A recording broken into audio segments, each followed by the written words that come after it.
This is iFanboy Pick of the Week 725, brought to you by iFanboy listeners just like you. Hello, welcome to iFanboy Pick of the Week episode 725. I am Connor Kilpatrick. This is my co-host, Josh Flanagan. Well, hello there. And joining us this week, former Marvel PR maven, current internet mogul at comicbook.com, Jim Viscardi. Hello. Internet mogul. Ooh. His new book, From Maven to Mogul, 12 recipes for running the internet, is coming out soon. I saw somebody use the word maven the other day, and it occurred to me, I was like, I don't know if I've ever used that correctly, because I don't know exactly what it means, but it was like, yeah. It sounds good. It does sound good. Though? Like, it sound like, I don't know, like it has an old-timey, like I picture like a 30s movie star. Well, that's what I prefer to talk like. So that's, for me, it sounds good. I don't say I walk anywhere. I say I ankle places. So this is going to be the show now, talking about old-timey phrases. Because we are iFanboy, and normally we read our comics and talk about them, but nothing's normal now. There are hardly any comics, if any at all. I'd like to thank the patrons for unlocking the complete diversion episodes. Right, so we're going to just roll with whatever the world brings us going forward until things get back to normal, and who knows when that's going to be. So hopefully you come along for the ride. It's going to be weird. But here's the thing. We are going to keep going. And I know that, like, last week, I think when we tweeted out the show, we said something like our last regular show, and I can see how that would have been misinterpreted. And so that's the last show, like, that sounds like the other ones we do. But if nothing else is clear, we don't know how to stop. We made sure to say last regularly formatted show. It's it's the nuance of it that people sometimes miss. So, but I feel like you've done that a few times where you've tweeted something out and everyone has just been like, "Oh my god, the show is ending." Because we would take this thing that we've done for our entire adult lives and just casually toss off as an afterthought that we were going to quit. Yeah, literally, we've done this with 3 financial crises. We're still going. Well, that's not true. We've done iFanboy with 3 financial crises. Anyway, this is boring. Let's talk about comics because there were some this week. Here's a spoiler warning. There'll be some review shows for these comics, one of them which was 9 pages long. So exercise some caution. Technically, there were 7 pages of content. If you care. Josh, you had the pick of the week this week, and you got real lucky. Yeah. So first of all, this could be it for comic stuff for a while, so I want you to suck this up, all right?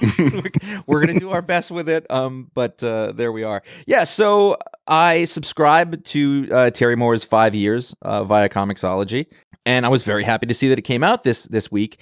And also, like, it's funny because if you think how long ago now? At least 10 years, maybe 20. There was a vibrant independent publisher scene, which does not exist in nearly the same way. Well, it does. It's just there's so many thousands of them now that nobody ever rises to the top necessarily or can survive in the direct market, to put that more clearly. Well, I don't even think Terry survives in the direct market. Exactly. And he is the best of them, is my point. You know, knew what he was doing, whatever. But, you know, like this week, you know, they did their thing. They put it on Comixology. They said, damn the torpedoes, do this. Well, that's what's great about him. You know, he does everything, him and his wife. This is 5 years number 9. Yes. And was that, you know, DC put out a bunch of their digital only books. And that was really the only thing that came out that we were really, you know, in our wheelhouse. But then Josh was like, 5 years came out because they're not restricted by whatever is restricting everybody else. So I was like, thank God. Yeah. And, you know, like the thing about it was he gets pick of the week sort of by default in a way. I mean, we read some other books. We read some other things that were actually kind of fun, I think. We'll talk about those. But this really did have a comfort food feeling. This felt to me like reading an issue of Strangers in Paradise. It really, in the way that his other series that had been between Strangers and this sort of didn't, because he was doing a different thing. It was a different genre, and it always is going to feel like Terry Moore, you know. But this has those characters in it, and in fact, he had like sort of the, you know, the dreamy. I guess I'm at a loss for words. The more artsy fartsy segment at the beginning. Well, that was that, but also kind of too uncomfortably on the nose. Yes. About the incoming death, and I was like, I don't know. Come on, Terry. Read the room. He couldn't have known. He'd already set this up. I know. I was just reading this 2 pages of the meditation of this guy who's dying because he's been stabbed by, is it Zoe, that girl's name? Yeah. And I was just like, well, this is very well done. I understand what he's doing, but this is bumming me out. So I'm glad it only lasted for 2 pages. It was, yeah, you're right. And the thing was, the thing that actually reminds me the most about Strangers in Paradise, and it's not that Kachu and Francine are in this. It is, but one of the things that was really interesting about Strangers in Paradise that made it stand out really is that he would get away from. It's so easy to describe that book as a relationship book or whatever, and it's people hanging up. But like that shit got wacky. There was, there was espionage, violence and action and spies and killing and like all this stuff, and he would really, take you way out there before bringing you in. And so none of this stuff, the supernatural, or I guess it's physics, however he's phrasing it. Stuff. Well, there's both. There's people of like mythology in the book, so there's both. Yeah. But still, like the fact is, like we've got a little girl in Russia killing a dude, and because I read that book for so long, I can roll with that as part of this book. Like it kind of works, and you can still do the little cute thing where she gets a crush on the scientist that they find and have to break him out, and she's a complete trooper. I think the toughest and best scene in the book was, and I'm saying this, was the dream sequence that Kachu had about her and her family on the beach. When it goes down. Well, yeah, I mean the whole story here is that. And Jim, I don't know if you read any of these books or anything. No, well, that's the thing. The thing I was going to say was like Terry. To me, he does people so well that you buy into these characters, and everything that he just kind of puts onto the page like just kind of works. And even when it does get weird, you don't really it's weird, but you don't think it's weird because you already you feel like you know these characters so well and so much that it's just all, yep, I'm here. It's all grounded in their humanity. He's very good at bringing that out.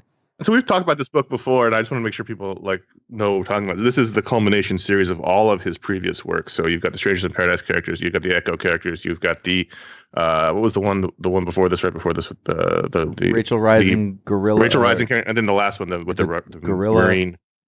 Yeah, that one had the gorilla motor girl. Motor Girl. So it's got all those characters together to team up because they found out that the Phi bomb, that's how you're saying it? Phi? I would say so, yeah. The Phi bomb is being developed by both the United States and Russia, and that this bomb, once unleashed, will cause all of the air in the planet to ignite into a firestorm and kill everyone. And so they're racing against time. They've got 5 years to stop it because they have Rachel. Is Rachel the one? See, Rachel is the first. I'm holding on by my fingernails for the details of the characters and all that stuff. Rachel, in terms of I agree. So the little character moments here, I love, but the overall story, which there's like 6 blondes who all have the same nose, like that stuff, I'm really holding on my fingernails as not being the expert, not having read all of Strangers in Paradise. Yeah. And sort of losing it a bit with the timeline of who these characters are in mythology. But the stuff with like Zoe and killing the guy and then breaking into the scientist's headquarters and then falling in love with the scientist because she's like 12 or whatever, and she gets a crush on the cute, scientist. That I loved all that stuff, and that was great. Yeah, I thought this issue was terrific. I mean, it was, it came out in a weird week, but like if you'd made the pick anyway in a normal week, I would have been totally understandable because, of course, the art's amazing and the character work is top notch. It's interesting because you're not wrong that many of the blonde lady characters look similar, but because of that, two are sisters, but the other ones also look like sisters. And I think that then it makes me focus on sort of what it is that he's doing differently, and I can see differences, and I think it's probably more obvious to him as an artist than us, and also I think black and white does not help necessarily in that instance, because at least if it was color, you would know like their shirts are a different color or something like that, but it's black and white. I'm guessing if you took the color out of a lot of comics, it would look like this. This is why they should all wear superhero costumes. I mean, I think that's a very good reason why superheroes became the preeminent, force in the comic book medium, because it was so easy to tell the characters apart. That sort of iconography made it a lot easier. But what I was going to say though is that I'm looking at this page on page 20 in your digital reader, where Kachu has just woken up, 20?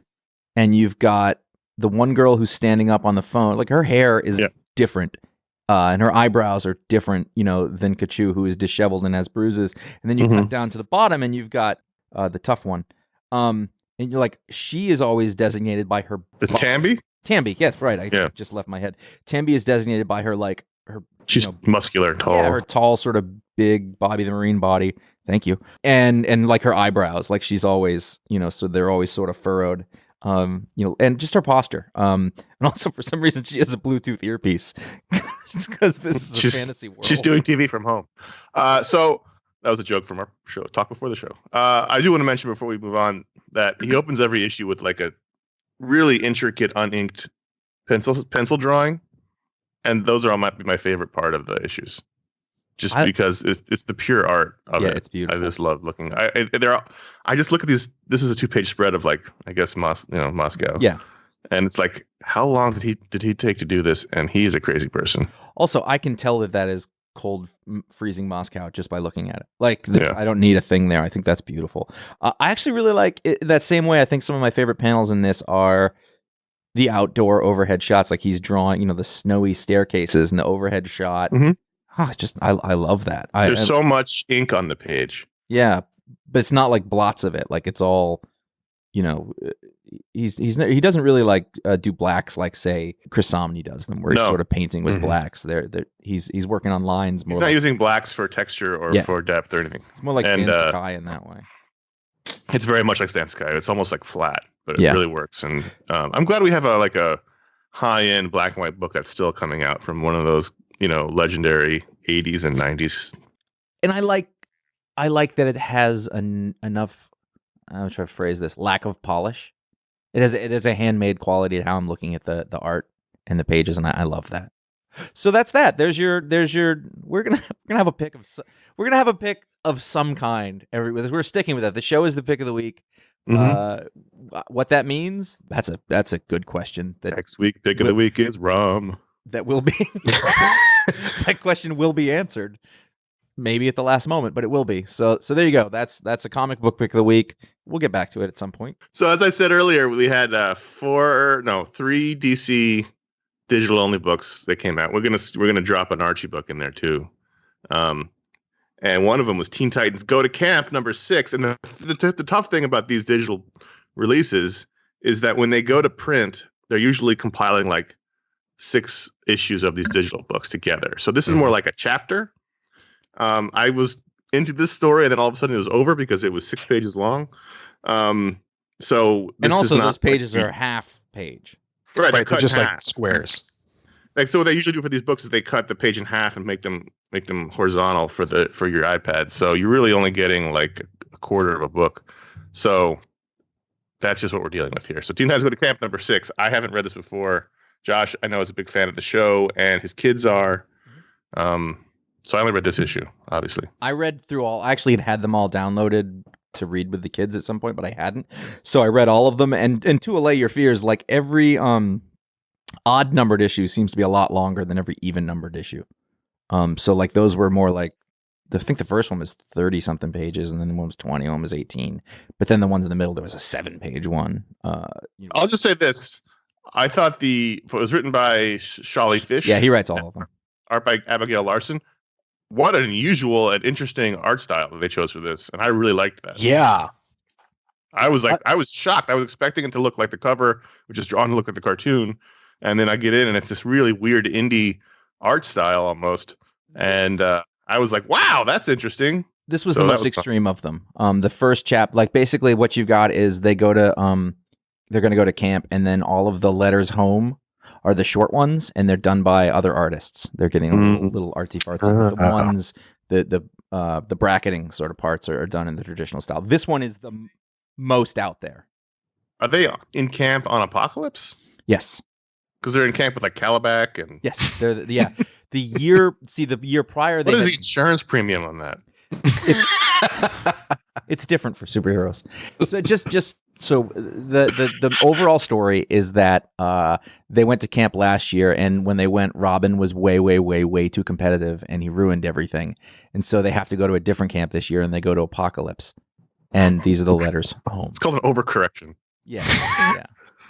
I do. I love the show. I think it's really funny. I think Shali Fish does a very good job at sort of getting those character voices down. Although it does lose something in the comic transition, from moving. Well, it always does. That's always a problem with licensed books. But they're fun little bits, and when I can read them to the kids, I do the voices. It's a good time. Dan, did you read this one? I did. And it was funny because like I said, my kids has gotten really into Teen Titans Go. I think the movie is what really got her into them, and so I mean, I really enjoy the show, and so when I first opened this, I thought I haven't been reading this, and so when I picked it up, in the first like just 2 panels of the of the story is a Trigon minion whatnot, just seemingally just going about normal business, and then Trigon, like he is in the show, just being like, yeah, it's fine. I'm reading a letter from my daughter, and I was just like, okay, this is very much carries a lot of the same tone. I was not expecting the art to be like this at all, and it looks great. And to sort of have that kind of balance against the humor a bit with the show, the group was fun. Yeah. Is Aqualad in the team? There's the gag is that there's Teen Titans East. Yeah. That team consists of, I don't remember all the characters, but Aqualad is on that team, and Speedy. And because Arsenal's there, yeah. Yeah, no, he's Speedy in this, and the joke is that Robin is very competitive with Speedy, and he hates him, but Speedy's really good at everything. He's not an asshole about it, but like everything he does is better, and Robin can't stand it, and it's been the running gag for the whole thing. It's very funny because the idea that there's the Teen Titans, but then there's the Teen Titans East. They're just on the other side of town, and they're rivals. I love it. It's like Friday Night Lights. I love that it's just wacky silliness, and they can sort of go all over the place with it. Yeah, and the characters are really consistent and they're fun. So from Archie Comics this week, this was their sole digital release, and their sole digital release, I guess, for the foreseeable future, was Sabrina the Teenage Witch #1 from Kelly Thompson and Veronica and Andy Fish, Jack Morelli as well.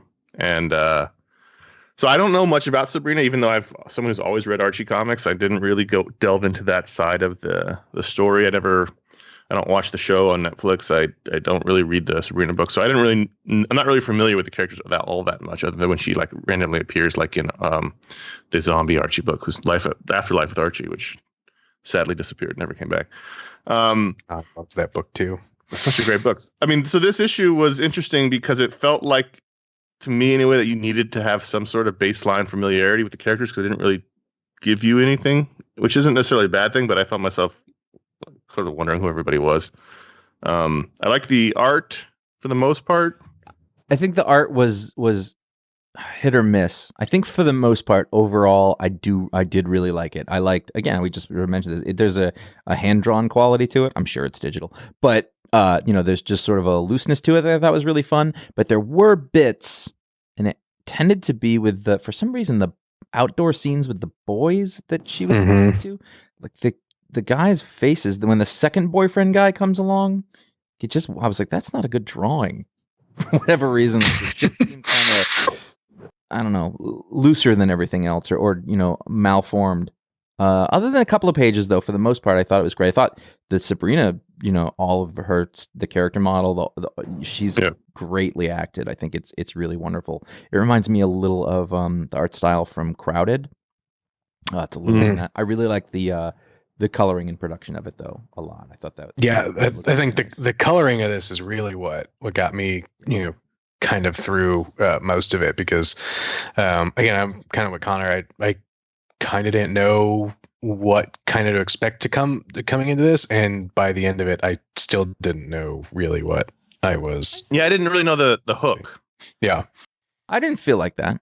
Meaning, just like, I don't know anything about it. I don't even read any Archie comics, but basically, and just as a note, as we were just talking about this with 5 years, is that just by making her hair white, you always know who she is.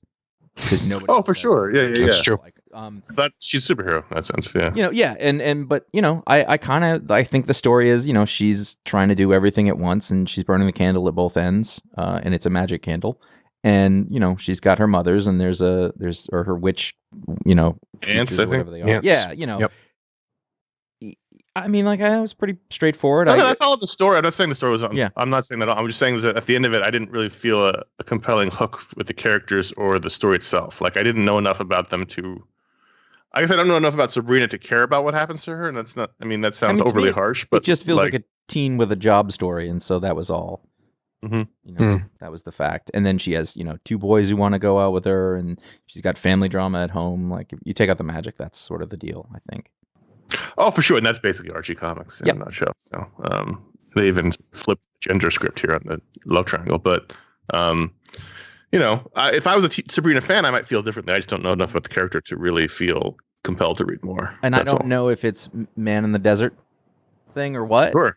But I was like, I enjoyed it. Like, it was much better than I think I was expecting. I didn't hate reading it because it was like a full-length comic story. Sure. And also, Kelly Thompson wrote it. She is not, she's good. Yeah, she's got skills.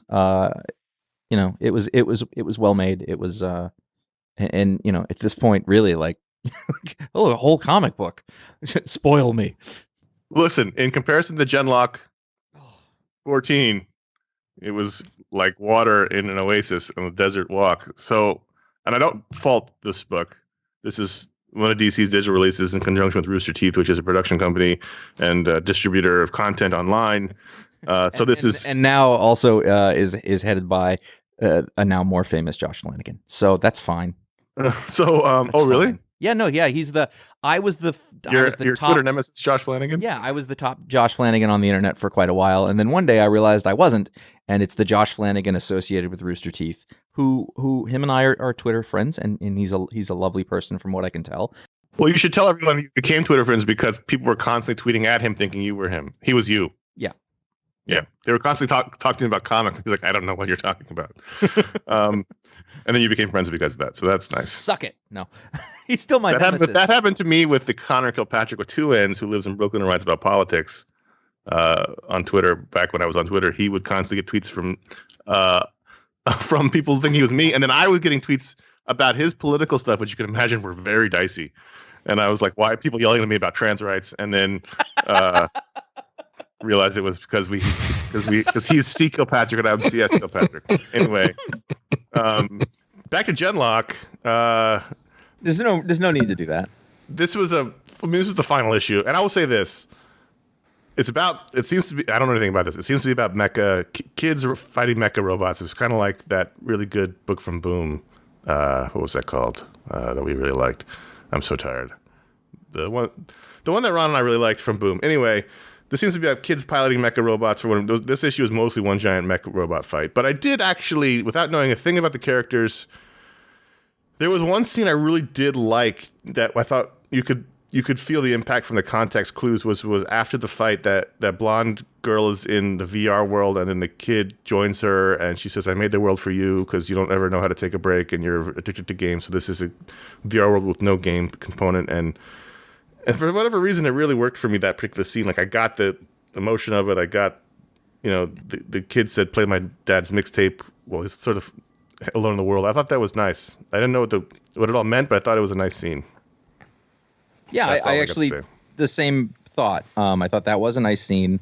The first part of it, the whole time, it seemed very standard. Mm-hmm. Like, I was like, they're not Transformers, but they look a lot like Transformers. And when I say a lot, those are Transformers. And like that part of it, everything up until that scene was incredibly like by the book. Are these characters? What are these? Are these Rooster Teeth characters? Or are these? Yeah. It's a television series. It's a television series. Yeah. Okay. Yeah. Okay. I didn't know that. What are these characters? What is this? Why is this? I assume this works well if you like the show. I don't know. Did you know anything about this, Jim? I did not. It looked. It's one of those things where I feel like it was vaguely familiar, and then the more I read into it, I was like, no, this is definitely not a thing. But I appreciate kind of the aesthetic. Kind of like I'm always a kind of a sucker for big robot. There's people who love mecha. Yeah, like I love our old that host stuff. Paul. So you get him a mecha story, he's all in. The variety of I guess this team, with the one that was basically a rabbit, which I thought was pretty cool. And there I was like, okay, no, I will. Part of it had me. I actually went back and read the chapter before this one just to see if I can get a bit more context. And I will probably end up going back to read the whole thing. Oh wow! One, it's not very long, but two, kind of feels like something that may be my jam. So I'm There going you to go. give it a Success. shot. Ta-da! And I realize it's Mecca, not Mecca. I just like saying Mecca because it's more fun. Yeah. It's an extra syllable. Same thing. It's meta Mecca. So we still had a patron pick. Those are the books we wanted to talk about. And by wanted means those are the only books that came out. At patreon.com/iFanboy, you can vote to add a book to the rundown. Anyone can vote to do so. And because there was only 5 books or 4 books, we had a different way of voting this. We just threw a poll up on, and so a lot more of the people voted, which was nice. So the patron pick was Batman: The Adventures Continue #1, written by Paul Dini and Alan Burnett, the team from the animated series, and art by Ty Templeton, colors by Monica Kubina, and letters by Joshua Reed. And this is, again, an animated, a digital first book, so it's sideways, but it's a little bit longer than the other ones. And this is interesting because it is the continuing adventures of the cartoon world, but correct me if I'm wrong, Jim, this is based on the toy line. Yes, because if I remember the end of the show correctly, this does not pick up there. So first of all, comic series based on toy lines, not unusual. We're going to talk about another one later in the show. There was, of course, famously Superpowers in the 80s that Jack Kirby drew for DC. It's been a lot of apocalypses. Basically. So I've been an avid collector of the Batman the Animated Series toy line. I have almost all the figures, but at Comic-Con this past year, the last Comic-Con we ever had, they had. I was excited to see which new ones they had because they hadn't done all the characters yet. And all of a sudden, I see Deathstroke, and I see Jason Todd Red Hood, and I see characters, and I see Azrael Batman characters never in the show, and I got real upset. Batman Who Laughs, I think they introduced. Oh yeah, and I got real upset about that. I'm sorry, we don't talk about him here. So apparently this is based on those new figures, and as a matter of course, Jason Todd makes a shadowy appearance. Of course, he was never on the show, so it'll be interesting to see how they figure that out because they went right from Dick Grayson to Tim Drake on the cartoon. So anyway, but they mentioned Tim in this, and so I'm like, okay, that's where I was like, is it kind of in continuity? And then I was like, oh no, it's definitely not. So we have a T-shirt for this because it doesn't make sense. But it's funny is I had no idea there was a Batman animated series continuity. I just thought it was all episodic, and there you go. So I mean, it's basically yes, because whatever. Okay. But that's because I read this and I'm just like, oh, it's just a Batman animated series story. Rad. I mean, I'm just like give you the context of why this came about. Is it's based on these new characters from the toy line, which has been very successful for them. They have sold many toys to people like Connor. That's right. Not children. Certainly not children. The trick is to have them delivered to your office. I wondered if this was older repurposed content as opposed to new stuff. No. And then I guess it's new. It's definitely new. This is supposedly all new. I say that in that, like, I don't know, maybe Paul and Alan wrote these years ago and they're just like, hey, you gotta, because there used to be like an animated series. Comic series. There was several of them. They were really good. I just figured this was just more of that they just dug up and. So it's got to be new because they're basing it on these toys, unless somehow they've written all those characters into a new book and they decided to make toys out of them. Anyway, and they somehow it's formatted. And they somehow thought of Batman Who Laughs, which means we should hunt them down and destroy them. Anyway,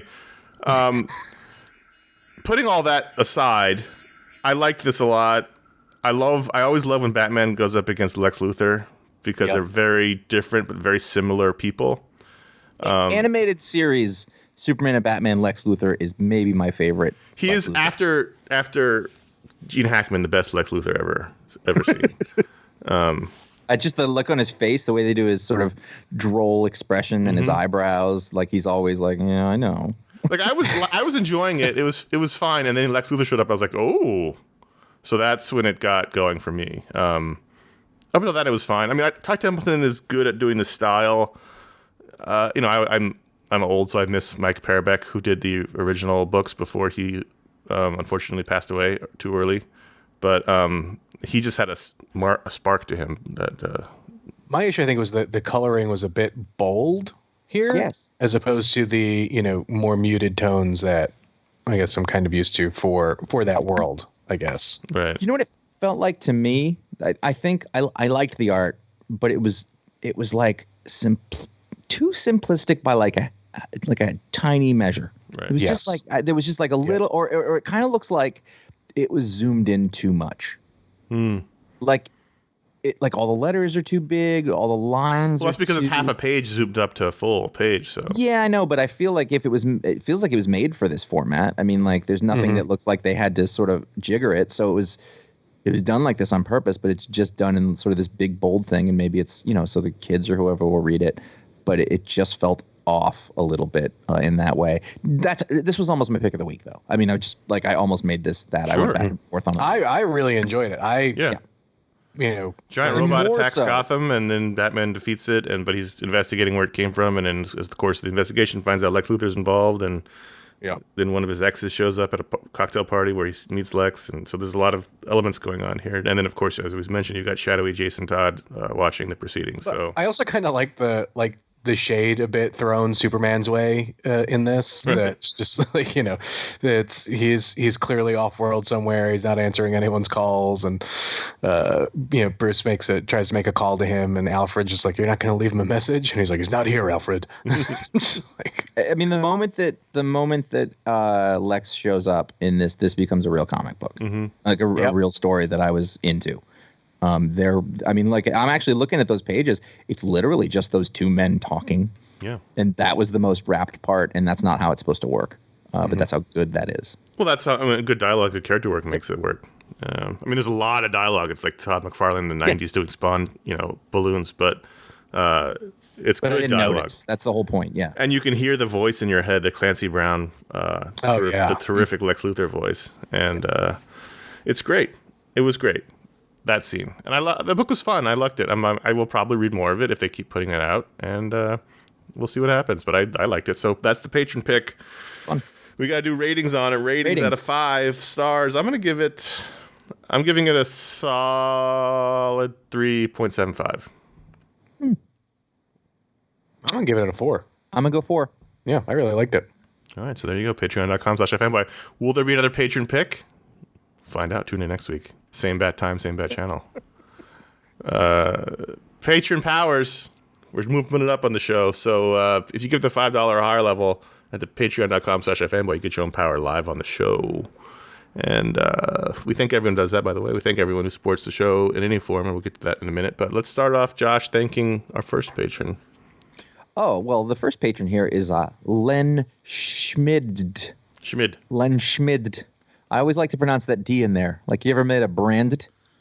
That was my wife's last boyfriend before I came along. His name was Brand, and I've been making fun of him for 2 decades. I don't know anything about him. But Len Schmidt. Len Schmidt's power is to not let things go. No, Len Schmidt, no Lego can hide from him. And this comes in handy for several reasons. If you're building a thing, and you can't find that piece, for example, if you happen to be putting back together your Star Wars cantina that your son took apart at some point, and you just can't find that one goddamn 8x2 plate anywhere, Len doesn't have that problem. And then also there's no inadvertent stepping on Legos that are unseen. No Legos can hide from him. So, but if he knows where the Lego piece is, like, is he going to have to tear apart his house if it's stuck under a couch somewhere? Or he can. Okay. Do you ever play Assassin's Creed? Yeah. Okay. When you do the vision, like you send the eagle up or whatever, and you highlight all the people, and then you can see where they all are, even through walls and stuff. That's Legos. They stand out to him. That's A+ power right there. He's like the Josie Mac of Legos. I mean, it's a good power if he likes Legos, or he's got kids around or whatever. If he's like a single dude with no kids that doesn't do anything with Lego, it's not. When it would come in handy though, if he was like, they have the little pouches that have the Lego, like you can't tell what's in them, and some of them are worth more money. So he could have a whole job of doing that, just going around buying those things, finding all the rare ones. That would make him an asshole. But I mean, hey, you do what you got to do. It's true. All right. You have the gift. Use the gift. All right, Jim, you're up. All right. Karl Degre? I think that's an accent on the E that got converted to a weird character in this format. So, Degre? Degre? Degre? Sorry. Karl Degre. Degre. His power is to be able to turn any pair of shoes, doesn't matter what, into slippers and back again if needed. We're gonna have very similar powers. Mr. Rogersism. Yeah, it is a he gets home, if he's a household, he's at a household that do you need house shoes or house slippers or whatever, sure. he can make them happen with the shoes that he's got on, or shoes that someone else has on. Very easy. Or if he just wants to be a bit more comfortable instead of the work boots he may have worn all day. I feel like we're in a slippers renaissance right now. We are.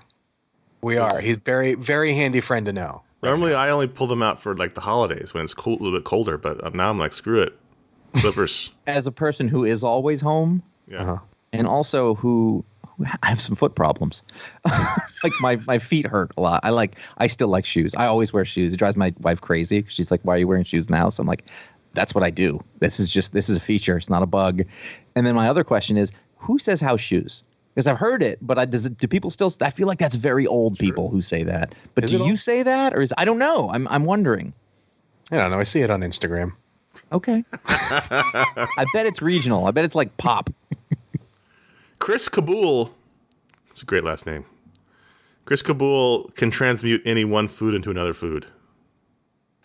So, let's say you're stuck at home, and you don't have really access to food, but you got a lot of one kind of food, but you need another kind of food. Chris can change it.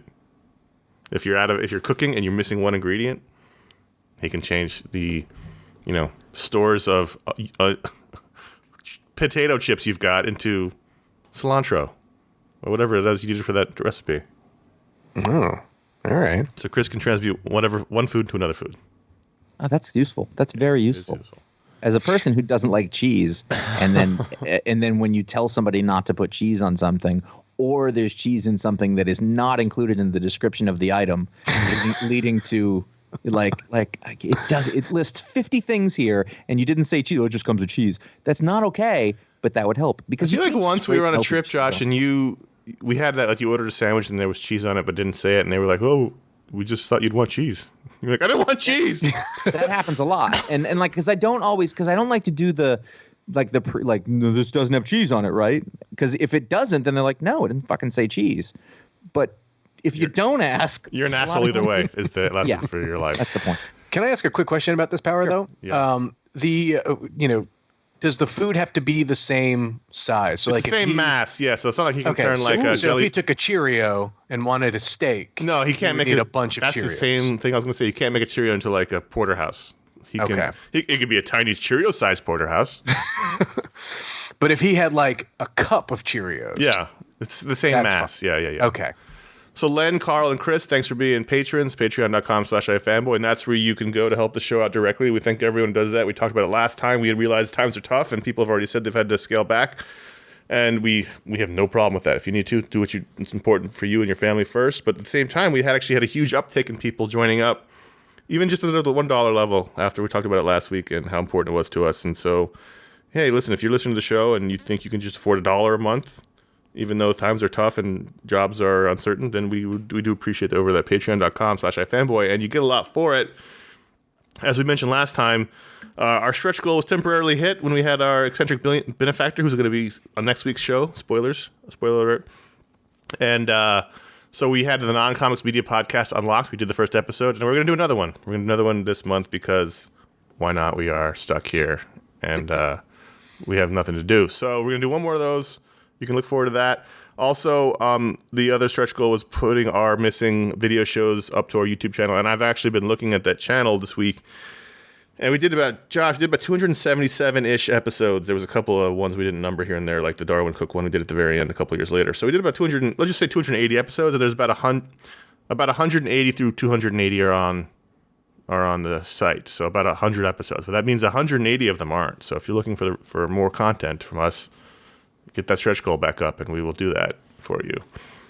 Also, exciting news, iFanboy.threadless.com. We added a new shirt design. We told you we would. This was not one we planned, so we came up with this week. I didn't believe us. We came up with it this week.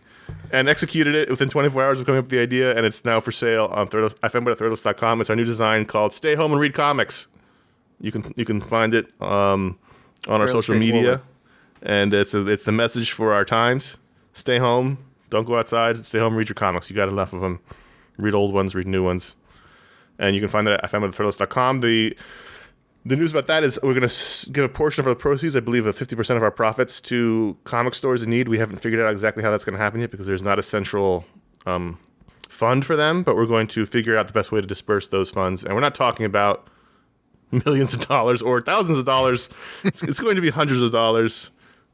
And so we're going to try to do the best we can with that money to help comic stores in need. So you can get a cool shirt, and you can have a cool message, and you can help comic stores in need at iFanboy.threadless.com with a new shirt. Stay home and read comics. And, of course, iFanboy.com/support is how you can help us out via PayPal directly, and iFanboy.com/Amazon is how you can help out by buying books. We talk about the Booksplode or other general things if Amazon is still working in your area, not on strike. And we thank everyone who does that. Help support the show. It is our part-time job, and we do appreciate everyone who helps keep the show going. All right, so now we have a new segment, G.I. Joe Corner, and to help us celebrate the addition of this corner to our room, we've added in our old host, our buddy, our buddy, Ron Richards. It's certainly not Josh Flanagan if you're talking about buddies. But, I got 4 hours of sleep last night. The first thing you say is that. Exactly. Yeah, I haven't been on this show in years.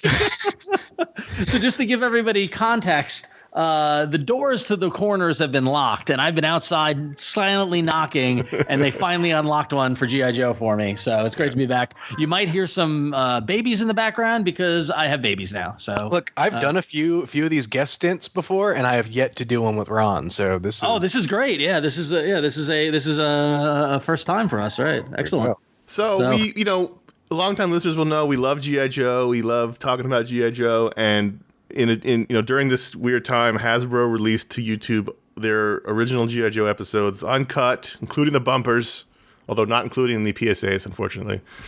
So we figured, hey, why not talk about the cartoon? We've always talked about it in the past. Why not rewatch them and actually talk about them one episode at a time?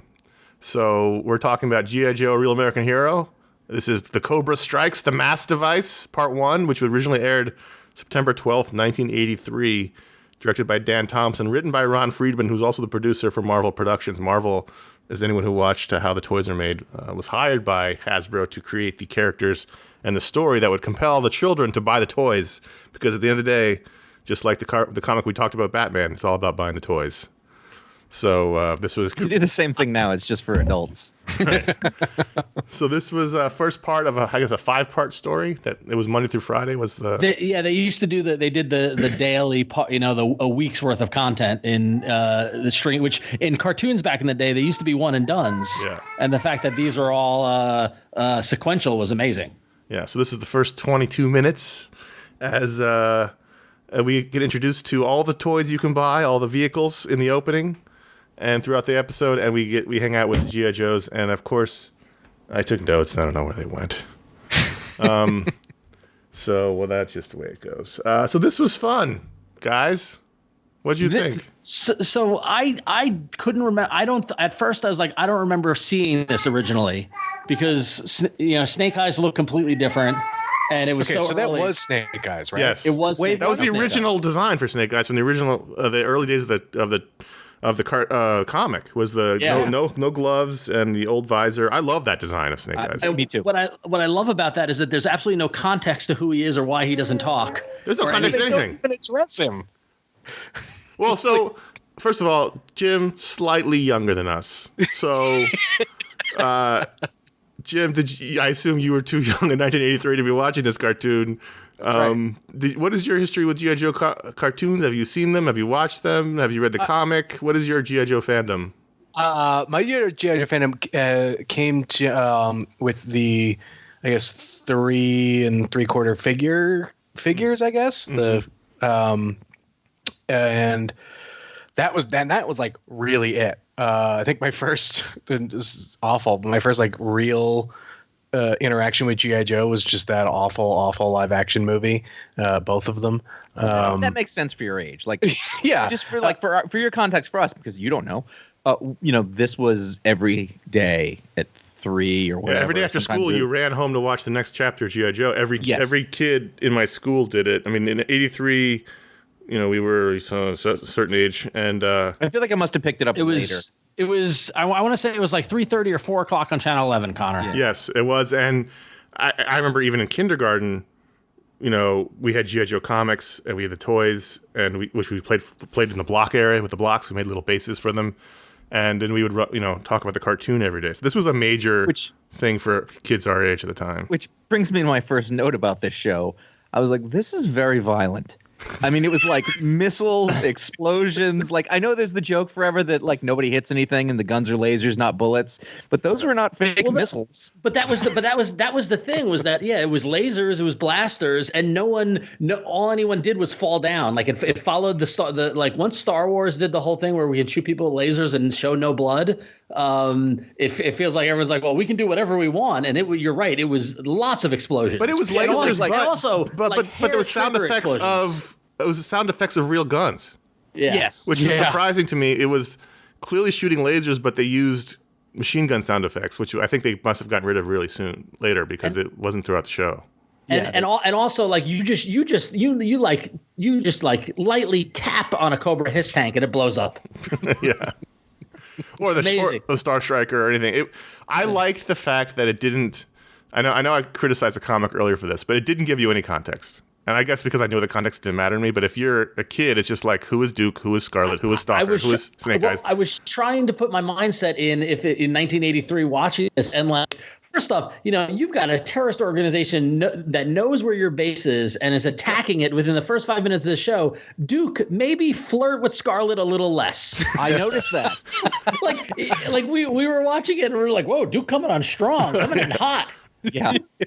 Well, the thing is, so if you don't know, in the comic book at the same time, basically the main character of the comic was Snake Eyes. And in the comics, Snake Eyes and Scarlet were an item. But in 1983, you couldn't have the main character be someone who couldn't speak. So Snake Eyes show his face. Show his face. Snake Eyes was relegated to the background. Duke took his spot as the main character and Scarlet's love interest. And so Snake Eyes is just sort of in the back doing cool ninja stuff in the background, but never really in the foreground all that much in the cartoon. And Duke becomes the main character, the Aryan hero. And but I did like that it was very focused. I mean, it was basically Duke. Wow, the Aryan hero, Connor. Think about the early 80s. All the heroes were like blonde. Luke Skywalker, you had one of the Duke brothers. I mean, that was just the thing with Connor's woke now. So, but I like that it was focused. Man, I've been out of it. Connor's woke. You had Duke and Scarlet and Snake Eyes and Stalker were sort of the main four, and then you had some other ones on the side. You had we saw glimpses of like Gung Ho, and there was Breaker was in there. I like Breaker. Who was the blonde guy with Breaker? He's the guy. He had a helmet. That was him with his helmet off. I forget the character's name, but later in the episode, Flash? he had that thick helmet. No, it's not Flash. I don't think it was Flash. Zap. It might have been Zap. Zap was later, I thought. Because Flash is the tank driver. Wave 1. Yeah. No, Zap was original team. Yeah. I'm looking at it right now. It was at the 15-minute mark. He's sitting there with Stalker and Breaker. Anyway, it was a relatively focused team. It wasn't sprawling yet. Yeah. And relatively similar to the comics in terms of the lineup. Can we discuss then that cause we could literally this could turn into an hour thing? We just can't. It's funny because you mentioned the his tanks would blow up, but really Cobra has a pretty impressive infrastructure. Yeah, they have an underground castle. Crazy underground castle. There's a large sports arena of some kind. Yeah. There's a lot I mean, say what you will about the quality of their production, but the sort of scope of what they were able to do and the resources where those came from, that's impressive. And technology. I mean, they have the ability to grab this satellite, take it over with these discs, and then then just transport anything they want to anywhere in the world, including taking Duke away, and now he's the captive in this arena where he's got to fight for the pleasure of the Cobra. And they also have mind control headbands, which, by the way, this episode solved one of the biggest mysteries I've had about all my years of watching G.I. Joe, because as the years have gone on, the credits would contain stills from episodes, and Destro's still was the one of him holding that joystick. Mm-hmm. And for years, I never knew where that came from, and now I know. Right. Yeah, so we would have been just a little over 5 when these came out, and I know I'd seen them, but I mean, they would have been into reruns probably by the time that I started watching these, and so I remember because on Channel 11 in New York, WPIX would air G.I. Joe reruns and Transformers on Sunday mornings. Because that was the battleground of my epic fight with my parents on I didn't want to go to church because I wanted to watch Transformers, but I could watch G.I. Joe, and then we'd have to leave to go to church and I'd miss Transformers. That's another thing. But I don't remember being caught up on current episodes until the Sergeant Slaughter. The wow, BET, that's really not later. the BET, but that was years later. That was like 86, right? I was in before that. Yeah. No, but that's when memory wise, I remember being like current, like with current episodes. So there were years of reruns that we watched. So. I don't think I was even aware of which was which, but I think you could kind of tell which one was earlier. The image from this one that I remembered the best was when he's in the arena and the people have all the mind control bands on. I was like, oh, I remember this, and it was creepy then. And it's creepy considering now. how. But how is Cobra not a world power? That's what I was about to say. Considering the resources they have, the money they clearly have for infrastructure and vehicles, and all the people, they could easily either bribe their way into power or just roll in instead of their obsession with G.I. Joe, just roll into a small country and take it over. Right. I got one word for you. Leadership. Vacuum of marketing. Right. So clearly though, in the arena you have the Cobra Commander and Destro sitting on 2 thrones. This really introduces us to the beginning of the power struggle within the Cobra leadership. Right. Yes. Yeah. I like the introduction of Destro. That was cool with the robe, and like he's the most flashy arms dealer in the planet. I assume everyone knew that Baroness was the undercover agent in I knew that, but I was watching this with my wife and kids, and when Baroness took off her rubber mask, and my wife goes, "Oh, and apparently she just dropped 40 pounds too." They've got full body masks. It's like Mission Impossible, Tom Cruise. Oddly enough, my other memory of this episode was Major Blood in the pigsty. For some reason, I remember that imagery, which I don't know why I remember that, but still. But Major Blood just runs headlong into a fight no matter what, and like no consequences or nothing. They just run at each other constantly. He's the field leader. That dude is not afraid of death. Even a little bit. Well, he's got that cool helmet on. Why would you be? So the whole story here is that they've got this device, the M.A.S.S device, which they've hijacked from G.I. Joe, and allows them to transport anything, anywhere. And so we see in the cool, I always forgot about the, like, coming this week on G.I. Joe, we see them transporting their army all around the world. We see them stealing armies. We see them taking the Eiffel Tower. Like, it's going to be a whole big mess that G.I. Joe has to undo. As they have the M.A.S.S device, and also save Duke from imprisonment and the mind control device. So I'll tell you what, this show though, great music. Yes, great music. It moves. The show moves. It moves fast. Jim is right. The music is great, and Connor, right? The speed of the show is great. I can't think of a better representation of the '80s, right? Just like it was just cocaine everywhere. Yeah, like guns, explosions, good music. You got, Cold War feisty era. redhead. Yeah. You know what issue was interesting is that it was hand-drawn animation. I mean, it was outsourced. The sort of everything was back then. Sure, no, I know, but that was the point. It wasn't like the Disney stuff where they were all sitting around doing it. But really, I don't see hand-drawn animation all that much anymore, and now it looks so antiquated. Not in a bad way. It doesn't look worse. It's just like, all right, this is how things work. But the matte paintings in this are amazing. Yeah, like the backgrounds, and I was like, those are wonderful pieces of art. And I know I saw Russ Heath's name in the credits as I think a vehicle designer or character designer. He was a character designer. Which is awesome. And like comic people, this was related to comics. Well, Marvel made it. It was Marvel's thing. I mean, they did the comic and the show. They created the mythology, the story of that Hasbro created the look and feel of the characters, the actual toys, and Marvel did the rest. So It's a very much a comic thing. Whenever we cover G.I. Joe, people would say, "Why are you covering it?" It's basically a Marvel property, despite the fact that it's owned by Hasbro. So that's episode 1, the M.A.S.S device. And YouTube just jumped me to part 2, and I feel like I want to watch right now, but I'm going to pause it. It's very hard not to get sucked into it. I will agree. Like I constantly, and I know it's a setting. So everyone, please don't at me, but I know it's a setting in YouTube that you can turn off autoplay with the next one. I just haven't done it yet, and so I'm constantly in the fight with my remote control on my Android TV to keep it from playing the next video. So it's a fun game I like to play. So So we're going to come back as we go through this weird time to cover the rest of the M.A.S.S device story and see where we go from there. So that was Cobra Strikes, the M.A.S.S device part 1 from G.I. Joe Real American Hero. That was G.I. Joe Corner. Thanks, Ron, for joining us. My pleasure. And before I go, I know you guys have been probably talking about what's going on in comic books and stuff like that. I just want to remind everybody, go to Marvel.com. We have a list of comic book stores there that you can support. Please support your local comic retailer. Thank you.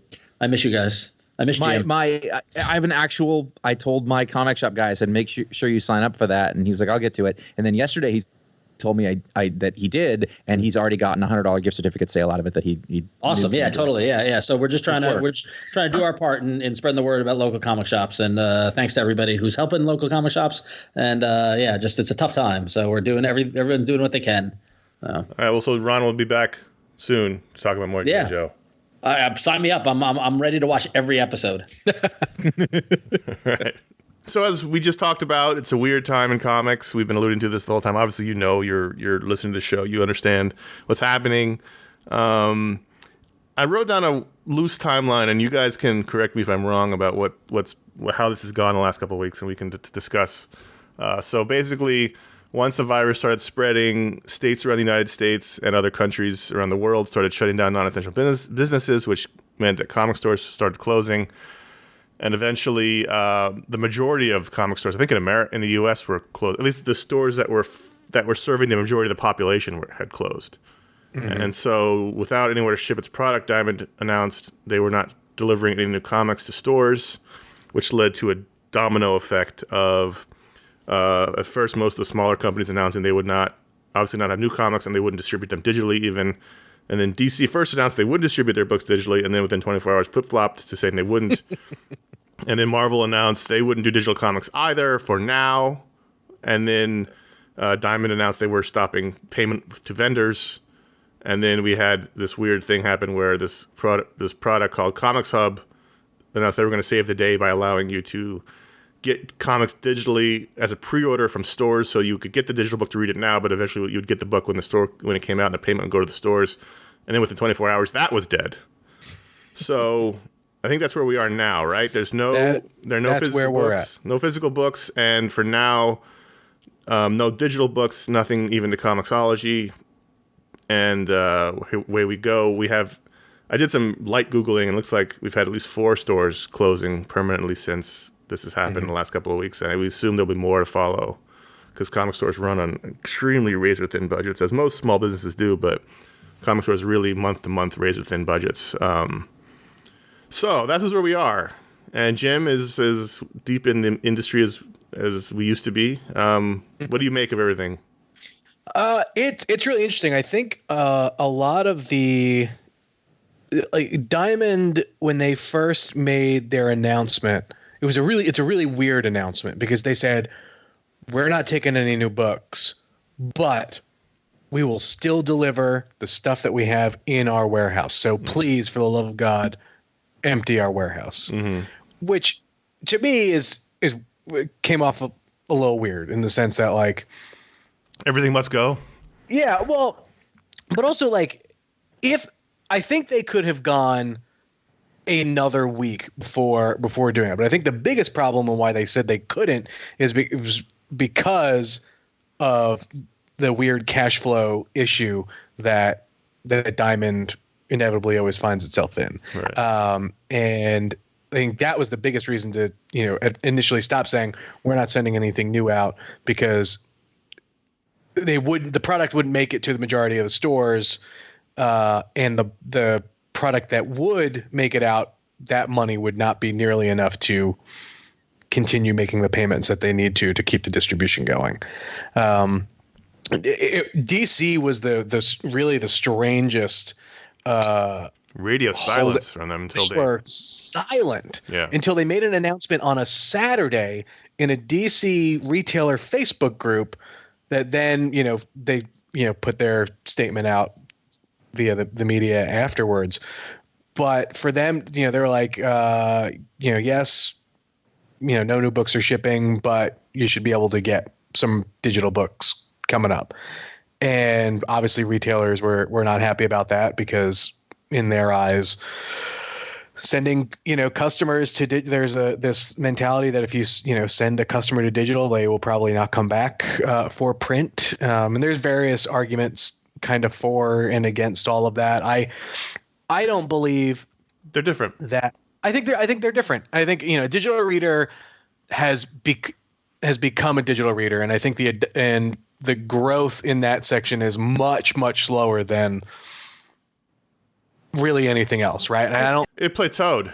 It plateaued really soon, around at 10% really of total revenue. If there was going to be that cannibalization, we would have seen it way more already, and you just haven't seen that. And so we see in our readership, I mean, like our listenership, like the vast majority still buy comics in physical form, and I think some of that will have to go to the fact that they refuse to sell digital comics at a lower price, which is a protection against comic shops, which I understand. Comic shops are necessary, absolutely.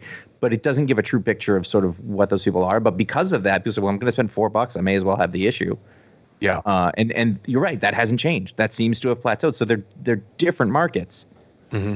So they could change if they Josh and I are Comixology customers. I've been a Comixology customer for like 7 years. I haven't bought a book in a comic store other than Mr. Miracle comic store exclusive hardcover. I haven't bought something from the comic store in 7 or 8 years. We got an email here from Rashad B. We got a lot of emails, a lot of panicked, sad, worried, scared emails, and we're going to try to pepper them into this discussion. Rashad B. wrote in and said, what is your opinion of the comic book industry refusing to sell digital comics because they can't sell physical? The excuse is that they'll help your local comic store and stay in business, and I'm sure it can't hurt, but unless Marvel, DC, whoever aren't actually paying the rent and utilities for comic stores during the lockdown, then the store's going to close anyway. Now, the tiny bit of digital fan base you had might not be there because you told them you don't want their money. These guys and gals are going to buy something else digital, be it movies or video games, and may not come back. And your print fans would rather read. Your print fans would rather read, and are glad digital. There's a whole bit about sticking it to physical readers, so it is not important. It's like telling your kid you can't get a driver's license because your neighbor's car broke down, even though you weren't using his car for the test anyway. So basically, there's an angry digital reader who is upset that because he is not a comic store customer, he can't be serviced either. And I'm a little bit on Rashad's side. I mean, I know a lot of retailers, and there are a lot of good ones, and I'm not advocating retailers shut down, but at the same time, I'm not a retail customer.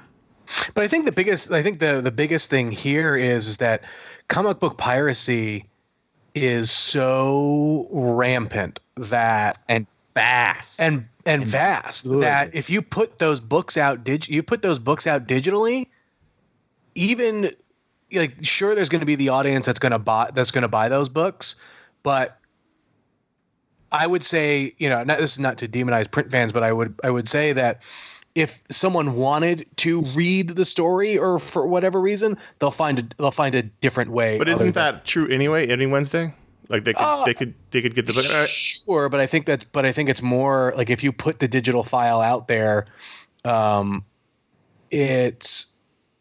would say it potentially drives that demand up a bit more because to me the reason why people are remaining physical customers for the most part, and this is certainly not everybody, is that they want the product for their collection, right? The collectability aspect. So I don't really see a vast majority of print readers staying with digital and then never going back and getting the issue when they can because they have their long box with their 50 issues in a row of Batman and they want to keep it going. But I don't see them skipping issue over 4 issues because they already read them digitally. That's what I'm saying. But there's also the aspect too though of like keeping up with the story and the entertainment, right? And so spoilers are a very real thing. And so if they're out digitally and they you're a print reader and you want to experience the story that way, are you going to have to go into a social media black hole to try and avoid that stuff? so like, I don't know. I see it on both sides, but I believe, I think the piracy is probably the biggest roadblock for publishers to say, okay, let's go ahead, because the money I imagine they make on that wouldn't make a difference. And so why screw one larger, bigger audience, even if it's a perceived, screwing? I mean, that is a point to just, if the total market for digital is almost inconsequential, let's say it's 10%, and you've got Amazon taking a big bite out of that. It's not. However, it's still $100 million, and for companies looking for revenue, it seems strange. But that doesn't offset the overhead of having to have all that stuff produced. Even if it's $100 million, if your costs, there's no way that their costs are 1/10. They don't have a 90% margin on these things, so they wouldn't be able to pay to have those things produced to get a 10% of the revenue they were expecting. Right. But the other thing is this: at the end of the day, if comic book shops come back online, they start shipping and they start going out physically, are comic shops going to be able to sell all that back stuff? This is actually a anti-digital, pro-anti. If all of this stuff had been coming out digitally this whole time, and then when the comic shops open back up, and then there's a backlog of stuff, and people aren't going to be able to buy all that stuff, and that could make people drop off. You know what I'm saying? Like, yeah, well, but I think they're going to have to do what the movie industry's been doing, right? They're just going to have to shift the schedule.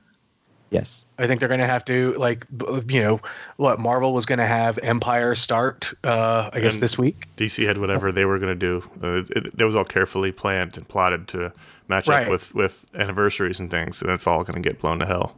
Yeah, and so they're just going to have to resume the schedule from where it left off, as opposed to because at the same time, there are a number of printers that are shut down.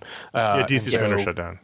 Yeah, so they can't make the books. I mean, they can still produce the books and get ahead, and so you will likely not have a late book for a while. But to be fair, also, I work in printing, and there's a lot of printers open. Printers are often in the U.S. are categorized as essential. There's ways to do it, but they don't always print everything in the same place. Well, the English is printed in Canada, and the trade's in China. So what's happening in those countries is different than what's happening in America in terms of printers. Right. I think trades are obviously a lot easier, for the publishers to produce. I think it's the comics getting they all have A+ pricing right now as far as printing comics and stuff goes, and so I don't even if they look for alternatives, I don't know if they're going to necessarily get that, and if it makes sense for their margins. Mm. So I think one of the things that happened when this first announced was that the expected reaction was, oh shit, the comics industry is about to go out of business, and I don't think that's the case. Yeah. But do we think it's going to be? And this is all we should mention: wild speculation. Yep. No one knows what's going to happen. But considering the precarious financial nature of much of the industry, do we think it's going to be changed, or it'll just go back? It'll just be that we go back to business as usual once we get things settled out. I want to believe that there will be things that come out of this that will change that will change the industry. Right. In an ideal world, it would change it for good. I think a lot of what we are learning now is, the big apparent holes and issues with Diamond as the sole distributor of comics. I was going to say, I was trying to think of a way to say this the other day. It didn't sound terrible, but the fact is, anybody who knows anything, has been saying for years that this model is unsustainable. Yep. Or precarious. If something like this would happen, right? This would be right. And this, it's just proving that out. Yeah. And I don't, I think the real problem is that, nobody knows what the solution would be. Like, yes, you're right. This doesn't work. This has problems. Well, what do you do? No idea. I don't know that there's a solution for it. So that is, but I think there is a world in a future where, look, so much of the wealth of the industry is tied up in maybe with 5 retailers, right? And I think there is a future where you can have Midtown Comics has always been incredibly smart in how they handle their business. Same with DCBS. I could see that those two already have such robust subscription plans and whatever, that if Midtown got another, a warehouse or two and really wanted to expand their operation, Right. I can see a future where like Midtown and DCBS or even Lone Star are getting into that game where it's you break up the diamond of it all and you have options to get your comics. And we're talking only about the single issues, because there are options for stores to get trades from places other than Diamond, and many of the smart ones use those you have options. Ingram and Penguin Random House, Hachette. Like there are still plenty of other distributors for like collected editions and things like that. And I think this may be the opportunity where some of them, if they could make the numbers work right, really step in and take a bite out of the hold that Diamond's got on it. And I know there already are some retailers who use some of them. And so I think this is a real sort of make or break kind of moment if the publishers and some of the smarter retailers can figure out a way to diversify the distribution of comics. But what's going to happen is it's going to need to be an effort where Marvel and DC and Image and some of the other top publishers all come together and say, yeah, we'll commit to this. Because it's going to take all of them to commit. Nothing happens without Marvel, DC, and Image getting involved, as we saw this week with Comics Hub. Right, but I don't think Marvel can go out and do it on its own. I think Marvel potentially that's why we're in this mess in the first place. Yeah, I think Marvel has the hubris to try again, but I think they know at this point that like this is going to have to be a Marvel, and everything that I've heard and been told is that like no one is ready to abandon Diamond yet, but I think people are looking to find ways where Diamond is not the only solution. Yeah, I mean, and I think the thing that isn't so, I mean, like I love the way that you said that. I think Marvel has the hubris to try it again, but the reality is that like Marvel and DC both need comic shops, and comic shops need both Marvel and DC. Yep. So while they are rivals, they are symbiotic. Like they need each other to be successful.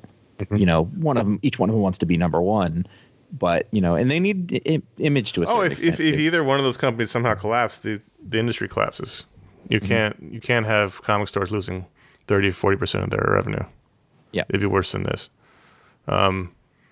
There's an email from Andrew from Spain who says, considering the Diamond has halted distribution, do you think COVID-19 will collapse the sale of physical comics for years to come? If the Diamond shutdown can cause the permanent closure of enough LCSs, could that cause Diamond to go bankrupt after losing that business? Without another distribution company, the whole system is sensitive to collapse. Do you think the profit margins are thin enough for this to be a possibility? Is there a death spiral for the industry if enough stores go out of business? Because this could last 3-4 months. I don't think so. I think it really comes down to the point where so much of the money is tied into 5 or 6 truly mega retailers. Yeah, sure. That people may not know that there's basically 5 stores in the U.S. that buy most of the comics from Diamond. Yep. The other ones are small. It's Lone Star. It's DCBS. Still Mile High. Mile High, I think, is probably on that list. But still, like your local comic shops could be changed drastically. And I think that what will happen is you will see a lot of the smaller shops and even the mid-sized ones, the ones who are really good. Although people who have diversified, people who have like a gaming or a Pokemon section or whatever that make, magic cards or whatever it is, they might do okay. And those are traditionally the most successful shops anyway, whereas the comics are just a part of it. But a lot of those are going to go under, and I'm guessing eventually new shops will replace them. This has happened before. Well, and that's what I think is probably going to happen. It is going to be sad to see a lot of the smaller stores. And no one wants a single store to go to business. Right. No, absolutely not. But I think what will happen is that, whatever shakes out from all this, I'm sure plans will be put into place to make it more appealing for new shops to open. I can tell you, like the Diamond rolled out a new store initiative just a couple years ago, and a buddy of mine opened up a shop in the town that I live in Tennessee, and it was a store that thrived. There was only one, maybe two other shops in town, but he came in at the right time, took advantage of all those opportunities, and was able to really build and he diversified the business, of course, but like really build a solid store. And so it, for him, it sucks that he's going to have to close for right now, which seems like only a couple of weeks, but maybe a month or two. Has diversified his stuff enough, and obviously had enough to that he's able to float a month or two. But still, at the end of the day, it's initiatives like that I think will also bring new potential retailers or to the table when all said. I think it's important to realize that I don't know if this is me trying to be optimistic maybe, but there is an upside to this in a way, because it is not a healthy system. It hasn't been for a long time. So, whenever you force change on people, that hurts a lot of people inadvertently. There's collateral damage. There's things like, and if it's going to happen anyway, then it would be a really interesting time if we, saw systemic improvements, if we saw other options, if we saw innovation, if we saw, hopefully that helps. And the problem that is me as the cynical side is that every time we try to see that, there's a group of retailers who get together and smash it down. That's true. I will say, and this is probably a hot take, but I do not believe Comics Pro is healthy for the industry one bit.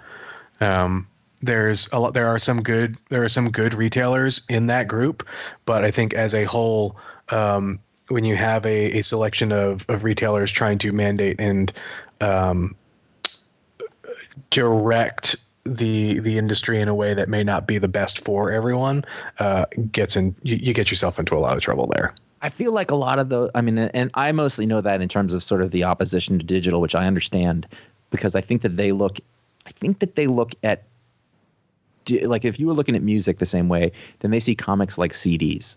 Yeah. And therefore digital come along and destroy CDs. They should look at it like vinyl. That's what I was about to say. I see comics like vinyl. Because your market, your customer base, they want those records to hold. They want those comics to hold.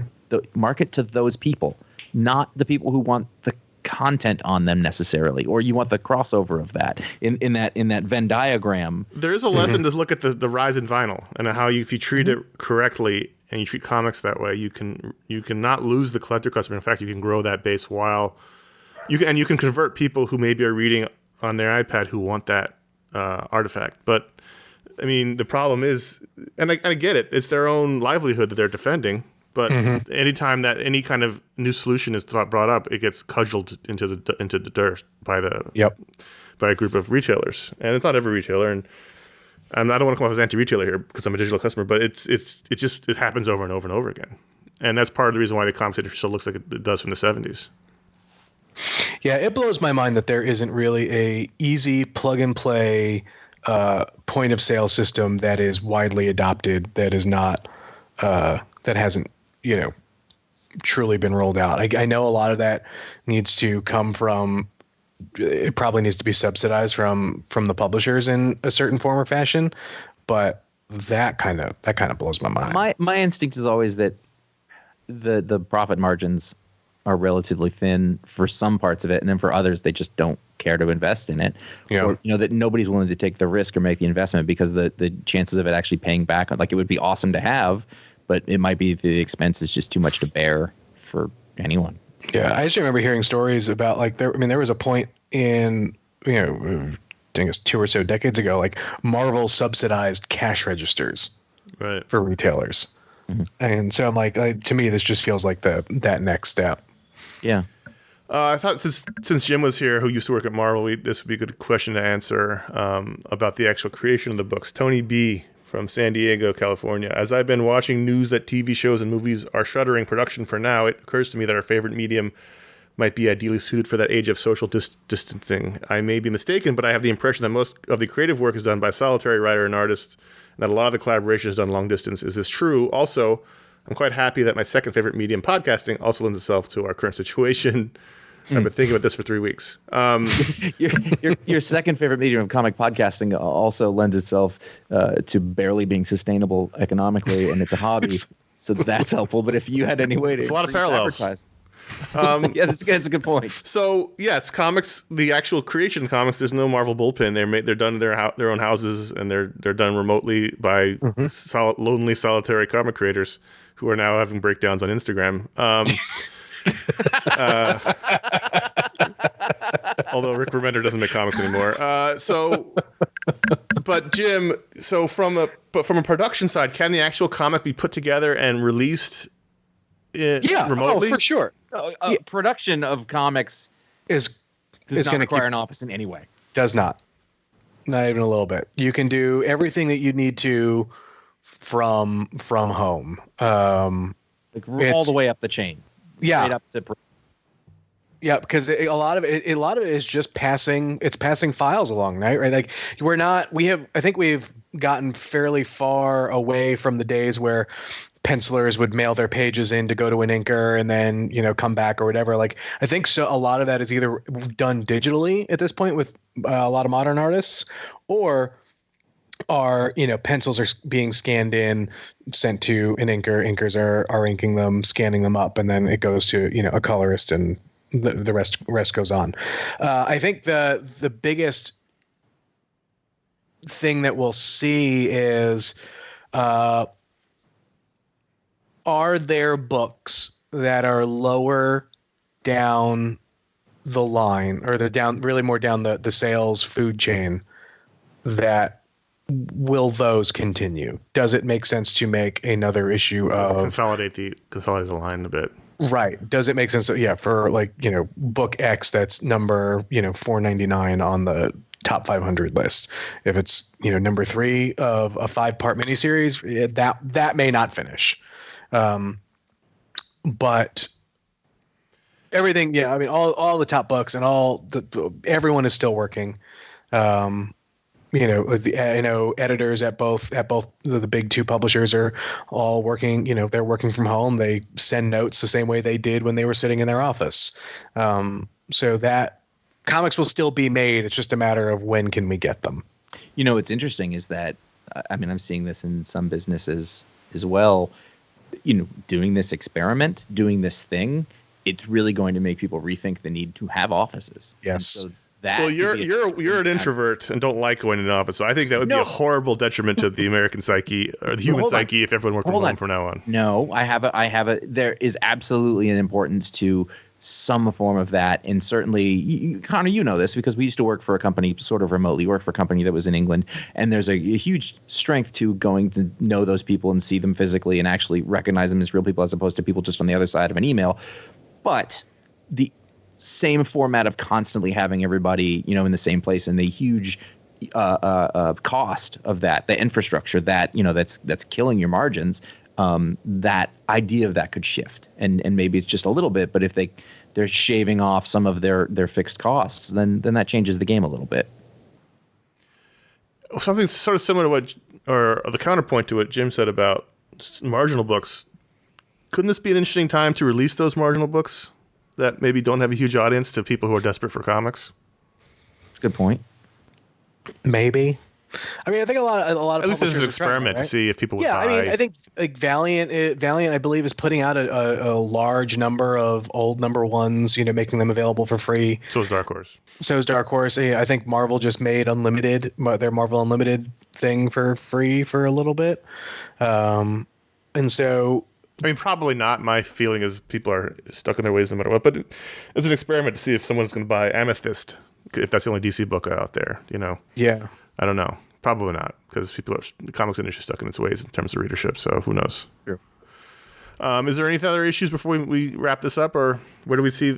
So we don't think the comics industry is going to collapse. We don't think it's going to go out of business. No, I think we are just in a sit and wait. We don't think it's going to go all trades, even though that'd be much better. No, yeah, and AT&T is not going to shut down DC Comics, and Disney's not going to shut down Marvel Publishing because of this. Like those are real fears that, I think I see people out there talking about. Like, that's not going to happen. They make a shit ton of revenue. Yeah. They do. It's still a lot of people like to, you find a lot of like movie fans try and minimize the impact that the publishing divisions at both of the big 2 have on the global, the larger global conglomerate that they're a part of, it's still very important. It's still a lot of money that is being made because so much of all of that feeds into so many other lines of business. Like we just talked about, consumer like products. DC is releasing a line of figures that are based off, the animated series, but they've made a comic about that to sort of go with that, right? And so toy lines, feeds TV shows, feeds movies, feeds consumer products. That's where the real money is made, like Yogurt said. And so, you know what? And also, like, there's nothing else about the history of comics that's true. Is that the comics industry has been able to squeeze every drop of juice from every stone they've ever had. They're incredible at that. Back to Victor Fox in the 30s, to however Marvel does things now. It's amazing. Yep. Yeah. And so comics will be fine. Comics will be different, but comics will be fine. And I think what I was saying is like different may not necessarily be bad. In some ways, I'm sure it will be. In other ways, it will be better. Yep. Or at least there's an opportunity for it. Let's wrap this up with one more email from Chris. Chris writes in and says, "This is just a very brief note to thank you for the podcast, both in our shared current crisis and for all the previous years of entertainment. I started listening around episode 40-something, so it feels like you have accompanied me on many, many commutes and other car journeys over the last, I'm going to guess about 15 years. I work as a family doctor over here in the UK. It was an eerie work week in the past week, and I suspect that things are going to get a lot scarier in the coming months. So I will be looking forward to iFanboy as a brief moment of fun and normalcy in the week, regardless of whether you are able to talk about comics or not. I wholeheartedly endorse your message of isolation and hand washing.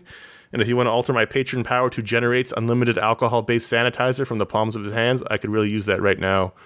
Come to think of it, after all the con cruds you've experienced over the years, it's surprising this hasn't already been a power. As you appear to be winding down on the patron powers now, if you feel that the patrons or the wider iFanboys would get any pleasure in these dark days from seeing your years of patron powers creativity on one spreadsheet, I have no objections if you would like to make it publicly visible. It has been an honor to contribute a small service to iFanboy by completing this spreadsheet week by week. As a small token of thanks to you guys for producing a show that has meant a lot to me over the years. Wishing you, your families, and listeners safety and good health in the coming weeks." So this is from Chris Lewis, who is our patron who maintains our weekly spreadsheet of patron powers, free of charge. Hold on. I didn't realize that we had a doctor doing this. I didn't either. I had no idea. I feel bad now. Especially now, because he's still been doing it.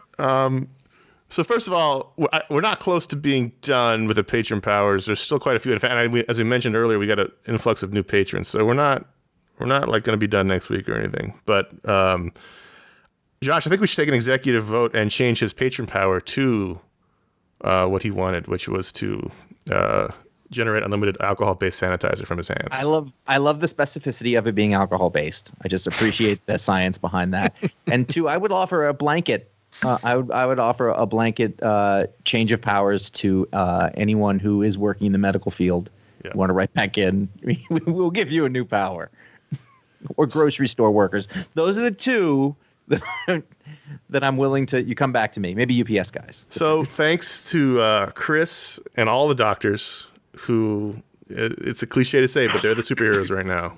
I have one. You can have both. You can keep your old power too. Yeah, you get two. I have one in my family who is currently working grueling hospital shifts, and they are incredible. As we said before, as Chris just mentioned, wash your hands. Stay safe and healthy. And thanks for writing in, Chris. And I think we probably will make that spreadsheet eventually available for everyone to see. I've just been enjoying it on a personal level because people don't know this. He also adds his own little snarky commentary to our choices, so that's fun. So, and that wasn't okay till I found out it was a doctor. Now it's like, go on, sir. Whatever brings you enjoyment, and if making fun of our choices works for you, that's fine. Whatever. All I hear is, oh, it's a real adult. Oh, that's okay. I feel smaller now. So, all right. So thanks to everyone who wrote us in. We just answered a couple of emails we got, but we got a ton of people panicking, and we obviously, hopefully we touched upon it in this long-ranging discussion, but there will be comics eventually again. In the meantime, you're going to get a lot of nonsense on the show. But you can keep writing us in at contact@ifanboy.com, and we will be looking for emails to fill the show time. So this is a good time to ask your questions. We have a ton of backlog we're going to try to make our way through, but if you have new questions, we appreciate those too. Contact@ifanboy.com. Let's wrap the show up. Please. There's a Booksplode available for you to listen to. Robin Year One, Chuck Dixon and Javier Polito with some Marcos Martin on that 20-year-old book on Robin's first year. An Animation Brain Trust episode just came out, Superman Red Sun. I believe people have been waiting for that for a while, and now it is available for you to listen to and enjoy. It 2 weeks ago, I think. Before we recorded it before it all went to real hell. Yeah. So there probably aren't as many wash your hands edicts in that one, but it's still true. We might edit those in. We might go back and make a special edition of that one. I will tell you, I have a Talksplode booked for next week. If I'm not exactly sure when I will put it out, but it will be soon after that. So there's another one coming up, and as you know, I won't tell. I flirted with telling you who it is, just because times are weird, but I don't want to break the streak. So another one of those is coming up. Connor, we get patron hangouts. Yeah, so one of the benefits is we do a monthly patron hangout with the patrons. We get on the video for an hour and make dumb jokes and have a good time. But last month we opened it up to the general audience because everyone's stuck inside, and that seemed to work pretty well. So we're going to do it again for the next hangout. And once again, we're not going to make this permanent, but while everyone's stuck inside, we think it's a good thing to get everyone a sense of community. So April 11th, which is next Saturday, at 6 p.m. Pacific, 9 p.m. Eastern, we're going to have our next patron hangout for everyone. So hopefully you can come and join in the fun. There'll be a post about it on the Patreon page. There'll be a post about it on iFanboy.com. We'll post about it on our social media channels. But hopefully you can come and enjoy so an hour or so of nonsense. Maybe we'll like last time, we'll start it a little bit earlier than the official time so you can hang out for longer. And also, as we mentioned earlier, the Media Explode show, we're going to do another one of those just because it's fun. And we don't know how long we'll keep doing that show, but we can do at least one more. So that's what we can look forward to coming soon this month. Jim, what do you got going on in your world, what with no news? Well, over at Comic Book, I mean, look, we've, obviously we are still covering the impacts of all of this on the various industries that we cover, movies, TV, and comics. We've been doing over the last 2 weeks these hashtag quarantine watch parties, where basically we've picked a movie each night over the last 2 weeks to just kind of watch together on Twitter. Well, we all press play at 9:00 Eastern, and it's been a lot of fun because we did Doctor Strange and Scott Derrickson joined along. We did Shazam 2 nights ago with David F. Sandberg, and which was a lot of fun. We had Kathy Yan for Birds of Prey and David Wilson for Bloodshot. It's been a lot of fun to just kill an hour or two watching a movie, We're with just friends. Trying to fill the hours now, Jim. That's the name of the game. So if that seems like something you're interested in or into, you can just follow Comic Book on Twitter, and that's really all the info that you need. Jim, who's in bigger trouble, the comic stores or the movie theaters? Oh, the movie theaters for sure. There's more money at stake there because it's got bigger implications on the rest of entertainment. Yeah. All right, so head over to fanboy.com. Well, thanks for coming on, Jim. First, comicbook.com is Jim's site where he's the comic book mogul. You can head over there. Maven. Well, the Maven is at Marvel. Now he's a mogul. Oh, I see. Head over to fanboy.com to find all of our podcasts. You can find special edition shows, Superman Red Sun right behind this one. You can find the Booksplode, the Robin Year One. You can find years of content, including years of video content as well. You can find out what the pick of the week is before the show comes out by liking facebook.com/iFanboy, following iFanboy on Twitter, or following iFanboy Comics on Instagram, where we used to do the best of the week of panels. And that's Josh. There was a good panel this week. There was like one. You should have posted it. I didn't even find one. That was a joke. Josh said earlier, there'll still be a pick of the week. What that is every week, we'll find out. You'll find out on pick something. Facebook and Twitter and Instagram. Yeah, so there you go. Follow us individually. I'm C.S. Kilpatrick on Instagram. Josh is J. Flanagan on Twitter and Instagram. And Jim is Jim Viscardi, Viscardi on Twitter and Instagram.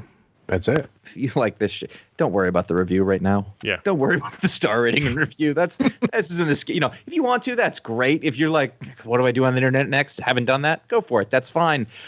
If the show is giving you solace or making you happy or do whatever, just listen to it. That's all that you need to do.